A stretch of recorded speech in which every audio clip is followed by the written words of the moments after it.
Hello दोस्तों।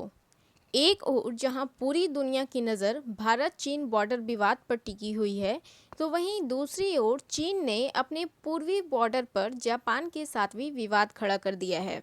देखिए, जिस तरीके से चीन ने भारत के लद्दाख पर गैरकानूनी रूप से कब्जा कर रखा है, ठीक उसी तरीके से चीन जापान के सेनकाकू द्वीप को हड़पने की कोशिश कर रहा है। अब देखिए, इस द्वीप के इतिहास के साथ इस विवाद को हम लोग समझने की कोशिश करते हैं। ये जो द्वीप है सेनकाकू द्वीप, ये दक्षिण चीन सागर में स्थित है और चाइना के हिसाब से इस द्वीप का नाम सेनकाकू द्वीप नहीं है बल्कि दियाकू द्वीप है।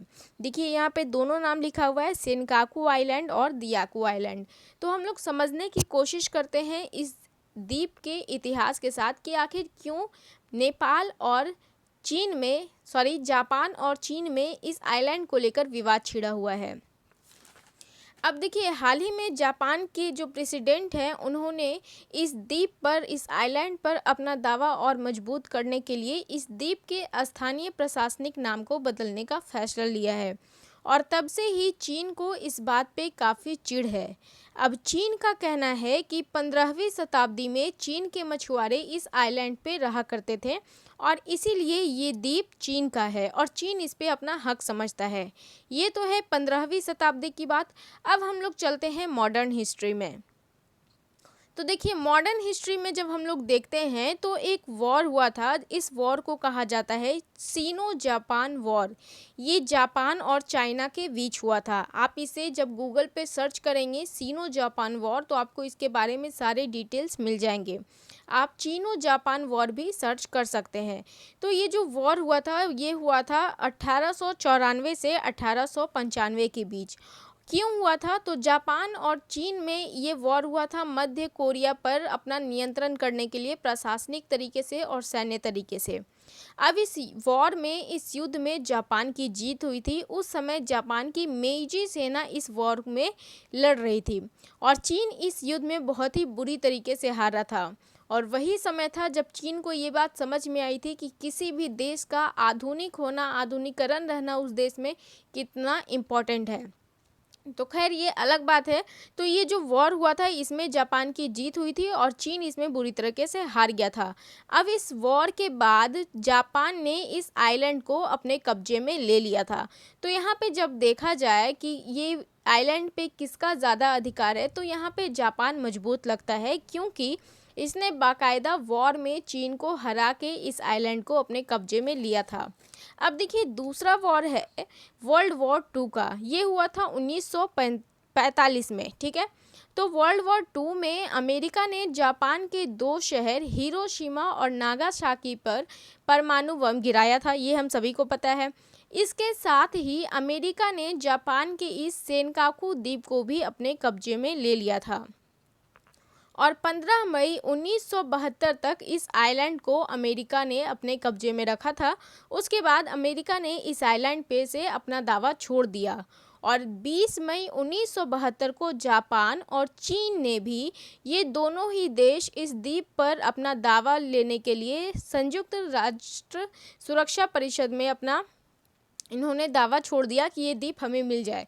लेकिन देखिए, जैसा कि मैंने आपको बताया था कि जब वॉर हुआ था 1894-95 में, तो इसमें जापान की जीत हुई थी। तो इस हिसाब से इस समय ये जो दावा दोनों देशों के द्वारा किया गया, तो 1972 में भी ये द्वीप को जापान को सौंप दिया गया। तो यहाँ पे जापान की दोहरी जीत हुई। पहला तो उस वॉर में इसने इस द्वीप को कब्जा कर लिया था और दूसरा यहाँ पे ऑफिशियल तरीके से उसे इस द्वीप का दावा मिल गया था।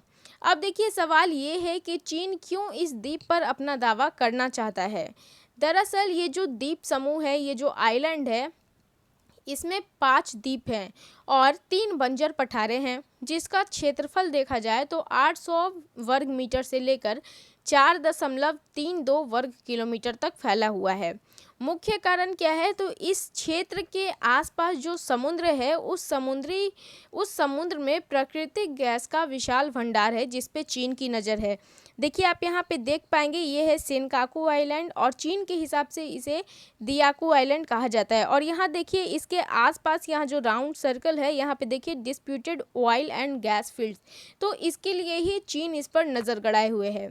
अब देखिए जैसे ही चीन को ये पता चला है कि जापान ने इस पर अपना दावा और मजबूत करने के लिए कुछ प्रशासनिक चेंजेस करने का फैसला लिया है, चीन ने यहाँ पर अपने कुछ पनडुब्बी, कुछ जहाज ये सब भेज दिए हैं।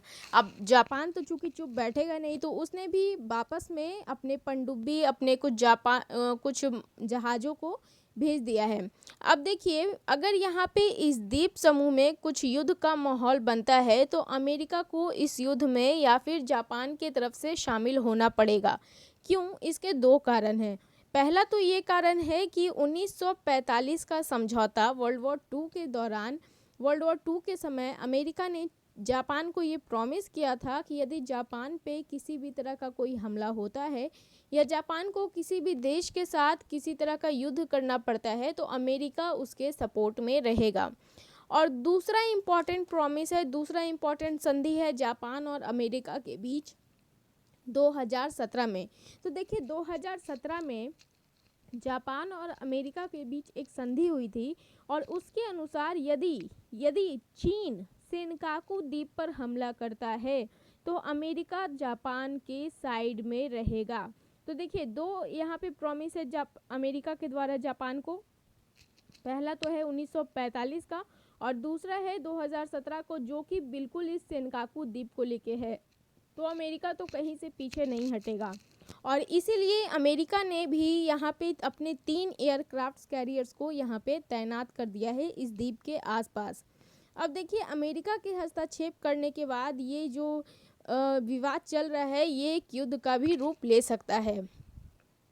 अब यहाँ पे जो चीन है वो थोड़ा असहाय फील कर रहा है। देखिए कारण क्या है? पहला तो कारण है कि जो चीन है उसके तरफ कोई देश नहीं है। पहला एक देश है जो कि पाकिस्तान है, तो पाकिस्तान भी बहुत ज़्यादा चीन का सपोर्ट नहीं कर पाएगा क्योंकि पाकिस्तान के पास जो F-16 जहाज़ें हैं उसका पूरा सॉफ्टवेयर अमेरिका के पास है। तो अमेरिका अपने सॉफ्टवेयर में चेंज करके उन जहाज़ों को पूरी तरीके से नस्तनाबूद कर सकता है। तो अमेरिका जो पाकिस्तान है उसे तो इस बात का पहले ही डर है, तो वो बहुत ज़्यादा इसका साथ नहीं दे पाएगा। अब चाइना का जो दूसरा साथ दे सकता है वो देश है नेपाल। तो नेपाल देखिए, नेपाल की अपनी सोच नहीं है, वो पहले से ही दूसरे के बहकावे में आ जाता है। अब चीन के बहकावे में आके नेपाल ने भारत के साथ दुश्मनी मोल ले लिया है, भारत के साथ विवाद खड़ा कर रहा है, जबकि भारत और नेपाल का इतने वर्षों का इतना अच्छा संबंध है। तो नेपाल भी कहीं यहाँ पे टिकने नहीं जा रहा है। अब देखिए दूसरा कारण क्या है चीन के असहाय होने का, कि चीन अभी जो है भारत के साथ भी सीमा विवाद में अड़ा हुआ है। अब यहाँ पे गलवान घाटी के पास, लद्दाख के पास जो चीन है अपना लगातार यहाँ पे विवाद छेड़ रहा है। तो जब यहाँ पे अगर जापान के साथ युद्ध करने का, ऐसा कुछ वॉर होने का ऐसा कुछ सिचुएशन बन जाता है, तो या तो चीन भारत पे ध्यान दे पाएगा पूरी तरह से, या तो फिर जापान पे ध्यान दे पाएगा। कारण क्या है? कारण है ये तिब्बत का पठार, जिसे दुनिया की छत कहते हैं। ये सबसे ऊंचा पठार है। और देखिए जब युद्ध का सिचुएशन बनेगा तो या तो चीन अपनी पूरी सैन्य शक्ति को यहाँ पे लगा पाएगा जापान के पास, या फिर इस पठार के इधर साइड इंडिया के पास। तो ये जो पठार है ये चीन के लिए बहुत ज़्यादा, कहें तो रास्ते का रोड़ा बन सकती है। तो चीन अभी बहुत परेशान है और यही कारण है कि चीन धीरे धीरे भारत की ओर थोड़ा विनम्रता से पेश आ रहा है, विवाद को ज़्यादा फैलने नहीं देना चाह रहा है और कोशिश कर रहा है कि बातचीत के जरिए ये विवाद सुलझ जाए। अब देखिए विवाद का कारण जो भी हो दोस्तों, लेकिन ऐसे में चीन जो अपने देशों के साथ, अपने पड़ोसी देशों के साथ लगातार विवाद किए जा रहा है, ये वैश्विक शांति के लिए बहुत खतरा बन सकता है। तो यही कोशिश की जा सकती है कि चीन को किसी भी तरीके से रोका जाए, क्योंकि ये पूरे विश्व के लिए अच्छा नहीं है। क्योंकि आए दिनों ये सुनने को मिलता है कि चीन ने इस देश के साथ विवाद खड़ा कर दिया, चीन ने उस देश के साथ विवाद खड़ा कर दिया। चीन के जितने भी पड़ोसी देश हैं लगभग सभी के साथ चीन का भूमि विवाद है। इसके अलावा जिसके साथ चीन अपना बॉर्डर साझा नहीं भी करता है, जिस देश के साथ, उसके साथ भी चीन का विवाद चल रहा है। अब जैसे देख लीजिए कि जापान के साथ कहाँ चीन अपना बॉर्डर साझा कर रहा है, लेकिन फिर भी चीन अड़ा हुआ है कि सेनकाकू द्वीप मेरा है। तो ये चीन की पुरानी आदत है। तो दोस्तों, यदि आपको ये वीडियो यूज़फुल लगी हो, इन्फॉर्मेटिव लगी हो, तो प्लीज़ इसे लाइक ज़रूर करें, अपने दोस्तों के साथ शेयर करें और हमारे यूट्यूब चैनल को सब्सक्राइब करें। Thank you so much.